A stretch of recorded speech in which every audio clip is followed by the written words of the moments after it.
호세아 8장 1절부터 14절 말씀 보겠습니다.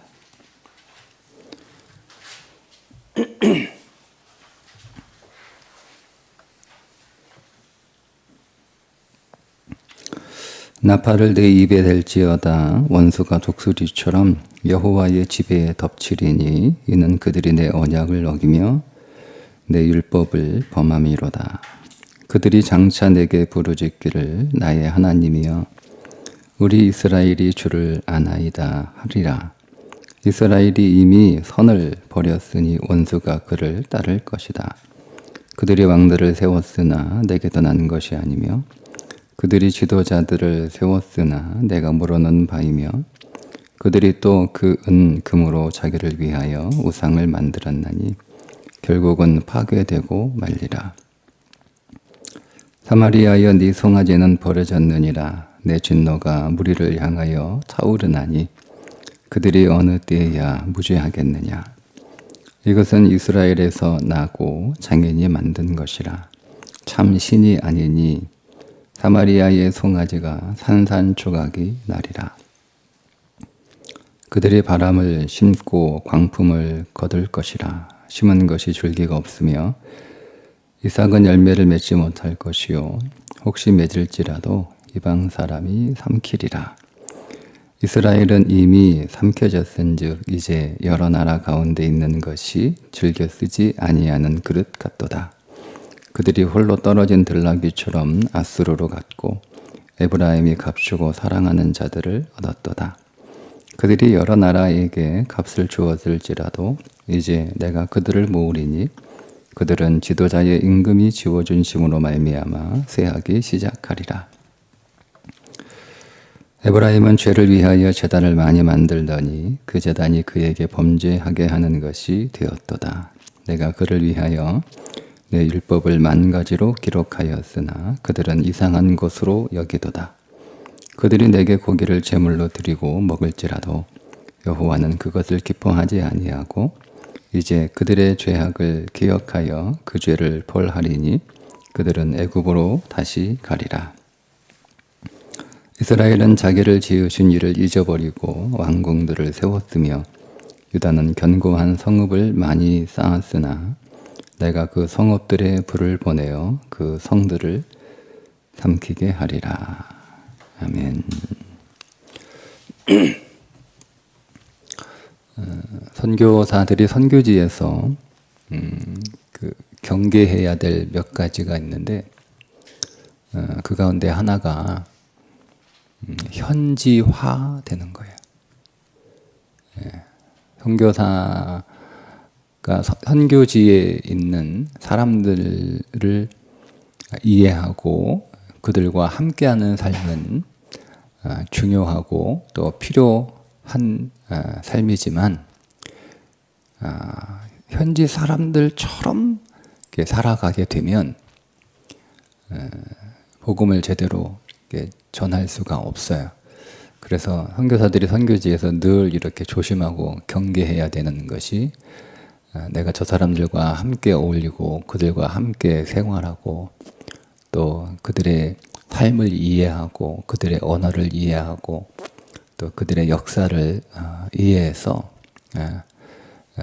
그들에게 좋은 복음의 통로가 무엇인지 그 복음을 잘 설명해 주는 일을 하려다가 자칫 경계를 늦추면 현지 사람들처럼 그 사람들처럼 똑같이 생각하고 그 사람들처럼 살고 그 사람들의 문화에 막 이렇게 배어들어 가서 선교사의 정체성을 잃어버리는 일이 종종 있다고 합니다. 그걸 굉장히 조심해야 되는데 굉장히 어려운 일이죠. 사실은 말처럼 쉬운 일은 아닌 것 같아요. 우리가 이 땅에서 살아가는 삶이 마치 그와 같습니다. 우리가 바울이 그렇게 얘기하죠. 우리의 시민권은 천국에 있다. 근데 우리는 천국 시민인데 이 땅에 살고 있는 거잖아요. 그러니까 우리는 천국 시민으로 이 땅을 살고 있는 것인데 오늘 우리도 경계해야 될 게 우리는 천국 시민의 정체성을 가지고 천국 시민의 삶을 이 땅에서 보여주는 사람들이 되어야 되는데 이 땅과 너무 동화되어서 천국 시민의 정체성을 잃어버리고 세상 사람들처럼 세상 사람들하고 똑같이 그들의 가치와 또 그들의 문화와 또 그들의 생각대로 그렇게 살아가는 삶을 살아가는 것이 우리가 가장 경계해야 될 삶 가운데 하나입니다. 그런데 그게 쉽지 않습니다. 오늘 호세아가 이스라엘 백성들의 죄를 계속 지적하고 또 그 죄에 대한 경고 심판을 전하고 있는데 오늘 이 말씀들을 쭉 이렇게 읽어보면 이스라엘 백성들이 너무 세상에 동화되었다는 거죠. 그거를 계속 좀 나누어 보면 일단 1절부터 3절에 보면 그들이 하나님 앞에 부르짖기는 하는데 2절에 이렇게 기도합니다. 그들이 장차 내게 부르짖기를 나의 하나님이여 우리 이스라엘이 주를 아나이다 하리라. 기도하는데 그 기도가 어떤 기도냐면 그들이 처한 위기를 모면하는 기도에 불과합니다. 우리가 주를 아나이다. 주님, 우리가 주님을 알지, 우리가 남입니까? 우리가 주님을 알고, 주님이 오늘 우리를 알고, 하나님은 우리 하나님이시고, 우리는 하나님의 백성인데, 우리가 왜 이런 위험한, 또 이런 어려운, 재앙과 같은 삶을 살아야 합니까? 간절히 거기서 구해달라고 기도하고 있는 건데, 그 기도가 그냥 그들이 당한 그 위기를 모면하기 위해서 드리는 기도에 불과하다는 거예요. 이들이 정말 하나님 앞에 기도하는 것이 진심이어야 한다면 회개부터 먼저 해야 되거든요. 근데 그게 없잖아요. 그냥 회개는 없고 그냥 하나님 우리 이 문제 좀 해결해 주세요 라는 그 기도밖에 없는 거예요. 그러니까 이들이 궁극적으로 구하고 추구해야 될 것들은 구하지 않은 채 그냥 당장 그들이 처한 문제만 해결하는 게 그들의 관심사였어요. 이 땅에서 사는 게 너무 힘드니까 그 문제 해결하는 것 말고는 그들은 다른 관심은 없었던 거죠. 4절부터 7절에 보면 그들이 왕들을 세웠으나 내게서 나는 것이 아니며 그들이 지도자를 세웠으나 내가 모르는 바이며 이 북이스라엘은 여로보암 1세부터 시작이 된 거잖아요. 르호보암 솔로몬의 아들 르호보암에 반역을 해서 나라를 쪼개 북쪽에 이제 새로운 나라를 시작하는 것이 이제 계기가 돼서 마지막 호세아 왕까지 이어지게 되는데 오늘 하나님이 말씀하시기를 사람이 세운 나라, 사람이 세운 왕, 사람이 세운 지도자 이렇게 말씀을 하시는 거예요. 북이스라엘은 왕조가 9번이나 바뀝니다. 그러니까 살해하고 내가 왕이 되고 또 내가 살해당하고 또 다시 또 누가 왕이 되고 그렇게 9번이나 왕조가 바뀌어요. 사람이 바뀌는 게 아니고 왕조가 바뀌어요. 그러니까 이렇게 된 거예요. 저 사람의 마음에 안 들어요. 그 사람 이제 그 자리에서 끌어내리고 그와 다른 사람을 세우는 거예요. 전형적인 인간적인 거예요. 전형적인 인간적인. 그러니까 하나님이 뜻이 무엇인지, 하나님이 어떤 나라를 원하시는지 그런 것은 관심 없어요. 그냥 사람이 보기에 사람이 판단하고 사람이 세우고 마음에 안 들면 또 끌어내리고 다시 또 다른 사람 세우고 정반대되는 사람 그런 사람을 다른 정말 우리에게 필요한 하나님이 원하시는 왕은 누구일까? 이런 관심은 없어요. 그래서 하나님의 섭리와 뜻에 따라 세워진 나라가 아니기 때문에 하나님이 모른다. 그냥 전형적인 인본주의, 북이스라엘은 전형적인 인본주의로 계속 이어지는 나라, 하나님이 모른다. 그렇게 말씀을 하죠. 또 우상숭배잖아요. 우상숭배. 자기를 위하여 우상을 만들었나니 결국은 파괴되었고 말리라. 우상숭배. 우상숭배는 자기를 위해서 신을 만드는 거예요. 자기를 위해서. 그러니까 이스라엘 백성들의 그 북이스라엘의 신앙은 뭐 남유다도 결국 다를 바 없지만 하나님을 위한 존재가 아니라 자기를 위한 하나님, 이게 우상숭배거든요.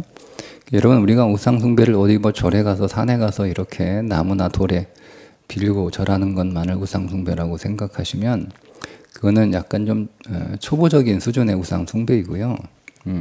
하나님을 우상처럼 믿는 거예요. 그러니까 하나님을 나를 위한 하나님으로 믿는 거죠. 우리가 하나님의 도움을 받아야 되고 또 우리가 하나님의 보살핌을 받아야 되는 인생인 것은 맞지만, 그래서 하나님을 의지하고 하나님께 붙들린 삶을 살아가는 것은 맞지만, 하나님을 나 자신을 위하여 이용하는 것은 그건 우상숭배인 거예요. 이스라엘 백성들이 그런 삶을 살아가고 있었다는 겁니다. 8절부터 10절까지 보면 이방 사람이 삼키리라. 8절에 이스라엘은 이미 삼켜졌은즉 이제 여러 나라 가운데 있는 것이 즐겨 쓰지 아니하는 그릇 같도다. 그러니까 이렇게 아수르나 애굽이나 이런 나라들에 삼켜졌다라고 얘기하는 거예요. 그러니까 그들의 정치나 그들의 문화나 그들의 종교가 다 북이스라엘로 들어와요. 그래서 섞여버렸어요. 그래서 이스라엘의 정체성을 잃어버려요. 하나님의 백성이라고 하는 이름은 있는데 하나님의 백성으로서의 삶은 없어요. 그러니까 구별이 안 되는 거예요. 구분이 안 되는 거예요. 똑같아요. 그러니까 이스라엘 하나님의 선민이라고 하는 그 개성이 있어야 되는 건데 그게 없는 거예요. 그래서 결국 어떻게 되냐면 자기들이 이방이 좋아가지고 이방을 닮아가려고 하고 이방의 문화도 가져오고 이방의 종교도 가져오지만 결국 그 이방하고 막 도움을 받으려고 이방하고 막 이렇게 친해지려고 하는데 결국 이용만 당하고 버려지죠. 즐겨 쓰지 않는 그릇과처럼 되었다라고 그렇게 말하는 거잖아요. 그래 결국 홀로 버려진 떨어진 돌나귀처럼 된다는 거예요. 결국 그는 외톨이가 되는 거죠. 버려져서 혼자 고독하게 초라하게 고독하게 살아가는 신세가 되는 거예요. 그리고 결국 값을 주고 사랑을 구한다라고 하는 거예요. 값을 주고 좀 나를 돈을 지불하고 나를 좀 도와달라, 나를 좀 사랑해달라 이런 삶을 살아가는 거예요. 교회가 세상에서 교회의 정체성을 잃어버리게 되고 세상에 너무 동화되면 여러분 세상이 교회를 좋아하는 게 아니에요. 교회는 교회다워야 되는 거예요. 성도는 성도다워야 되는 거예요. 우리가 잘못 생각하면 교회가 세상 속에 들어가서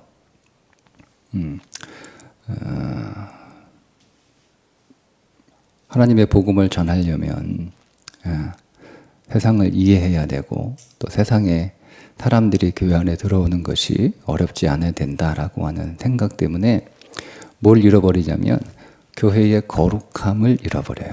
이 거룩하다라고 하는 단어가 구별되다는 뜻이거든요. 그러니까 세상은 자기하고 똑같은 교회를 원하지 않아요. 자기들과 다른 교회를 원하는 거지. 그래도 교회는 달라야 되는 거예요. 성도는 달라야 되는 거예요. 세상 안에서 똑같은 거예요. 교회 다니는 사람이나 교회 안 다니는 사람이나 하는 게 너무 똑같아. 그들이 하는 생각이나 그들이 추구하는 가치나 그들이 보이는 행동이나 그들의 말이나 뭐 이런 것들이 똑같아. 그러면 사람들이 그 앞에서는 당신들은 뭐 마음이 넓은 교회 다니는 사람은 다 마음이 좋고 그런데 당신은 참 마음이 넓네. 참 우리를 잘 이해하네. 뭐 이렇게 말한단 말이에요. 뒤에 가면 뭐라고 그래요? 다 똑같아. 이렇게 욕합니다. 그런 일이 벌어졌다는 거예요.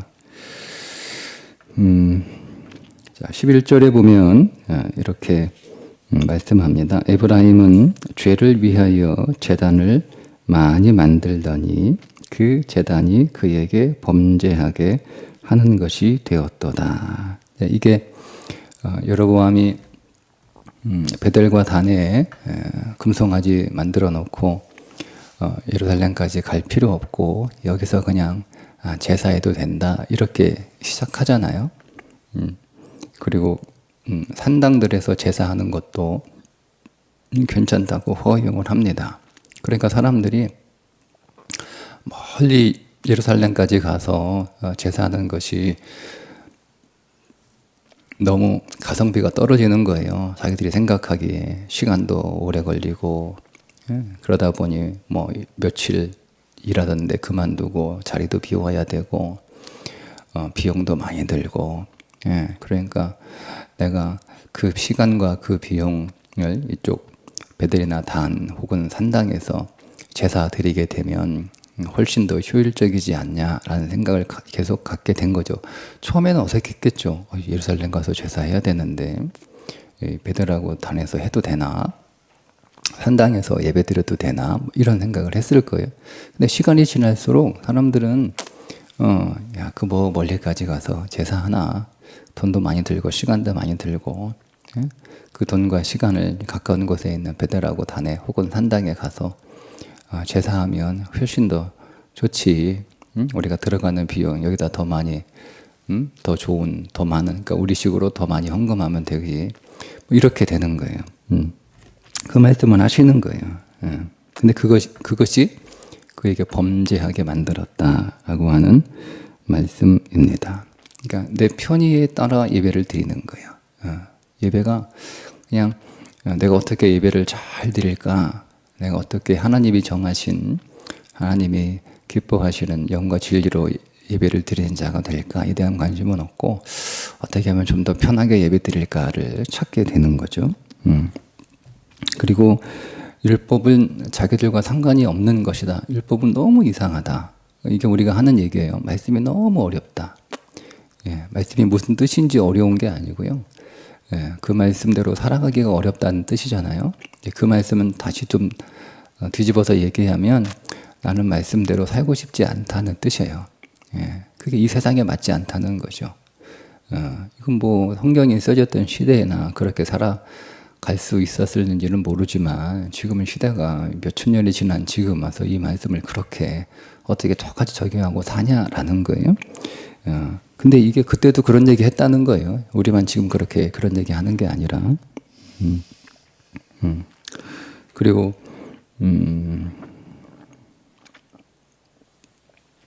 13절에 그들이 내게 고기를 제물로 드리고 먹을지라도 여호와는 그것을 기뻐하지 아니하고, 이게 무슨 얘기냐면 그들이 이제 제사를 드릴 때 제물을 가지고 나오잖아요. 그래서 하나님이 흠행하시는 제물이 되기를 바라는 마음으로 그렇게 제물을 준비하는 게 아니라 제사를 드리고 나서 그들이 그 먹을 제물에 관심이 있는 거예요. 제사 드리고 빨리 제사 드리고 나면 이거 맛있게 먹을 그 궁리만 하고 제물을 준비하고 그렇게 제물로 예배를 드렸다 하는 겁니다. 그 관심 없는 거죠. 그냥 빨리 예배 드리고 나서 맛있게 점심 먹고 사람들하고 즐겁게 교제하고 사람들하고 즐겁게 이야기하는 그것에만 관심이 있어요.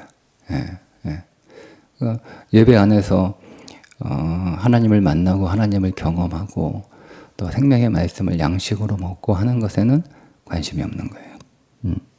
오늘 우리식으로 얘기하면 그렇다는 겁니다. 여러분, 예배는 하나님과의 관계입니다. 관계. 우리가 그 관계를 소홀히 한다는 이야기는 그 사람이 내게 그렇게 중요한 사람이 아니다는 뜻이잖아요. 우리가 여러 인간관계를 맺고 있지만 정말 내게 중요하고 내게 소중한 사람을 대할 때는 우리가 정성을 다 하지 않습니까? 최선을 다하고, 그렇죠? 근데 별로 그 사람이 내 인생에서 중요하지 않고 또 별로 소중하지 않고, 그렇다고 또 관계는 또 맺고 살아야 되는데 그러면 우리가 그렇게 우리 인생에서 중요하고 소중하다고 생각되지 않으면 소홀하게 되어 있어요. 그러니까 예배가 그들에게 하나님 앞에 제사를 드리는 것이 그렇게 소홀하게 제사를 드리는 것은 하나님이 그들이 드리는 그 제물이 소홀한 것이 서운한 게 아니라 하나님과 그들과의 관계에 문제가 이미 생겼다는 뜻이에요. 그러니까 그들이 하나님이 기뻐하시고 하나님이 원하시는 예배를 우리 어떻게 드릴까 고민하지 않고 그냥 예배 끝나고 나서 먹을 음식에만 관심을 갖게 되는 거죠.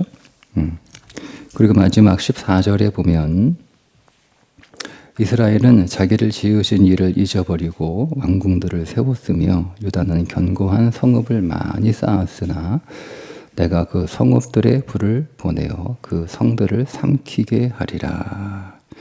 그러니까 이스라엘의 관심은 그저 자기를 위한 삶이에요. 자기를 위해서 왕궁을 짓는 거죠. 그냥 그들의 관심은 그것뿐이에요. 그리고 그들이 높고 견고한 성읍을 지으면 그냥 자기의 능력으로 자기의 힘으로 자신을 의지하며 살아가는 것에만 관심을 갖고 있는 거예요.